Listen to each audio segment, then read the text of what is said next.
The crisis within Rivers State dated back to October 2023, following the political fallout between Governor Fubara and his predecessor, now FCT Minister Nyesom Wike. The declaration of a state of emergency by President Bola Tinubu on Tuesday, March 18, 2025 is the height of the crisis, which has lingered for about 1.5 years. By this development, President Tinubu becomes the third commander-in-chief since return of democracy governance in 1999 to invoke the relevant section of the constitution in declaring state of emergency. However, reactions continue to trail the development, with many Nigerians totally in support of the move, describing it as a right step. In fairness to President Bola Tinubu, March this year, he hosted the Nigeria Forum, PADEF. He talked to them that they should wait into the crisis because Nigeria cannot afford to allow crisis to happen in Rivers State. One, oil revenue is coming from that state.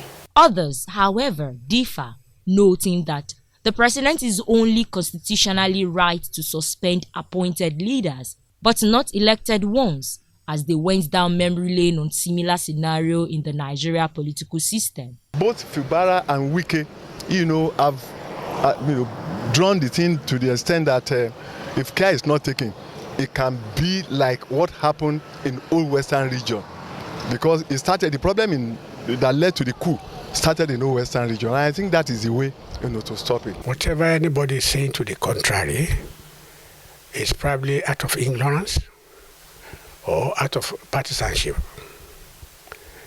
In the circumstances in which the President of the Federal Republic of Nigeria, the Commander-in-Chief of Armed Forces, has found himself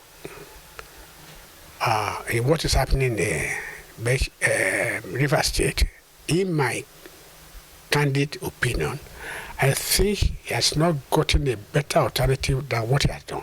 Major actors in the event, Governor Fubara, his deputy Ngozi Udu, and the lawmakers have all agreed to the declaration of state of emergency, urging all to be calm while the 6 months of their suspension lasted. However, a cross-section of Nigerians has queried the shielding of immediate past governor of Rivers State, now Minister of Federal Capital Territory, Nyesom Wike, who is fingered as arrowhead of the strained relationship between the executive and legislative arms in the state. In the broadcast by President Bola Tinubu, a sole administrator who is a former chief of naval staff will now be in charge of administrative governance of the state during the period of the emergency rule. Again, this move is seen by many as worrisome. The issue of godfatherism has been long in politics, and we can't take it away from Rivers State.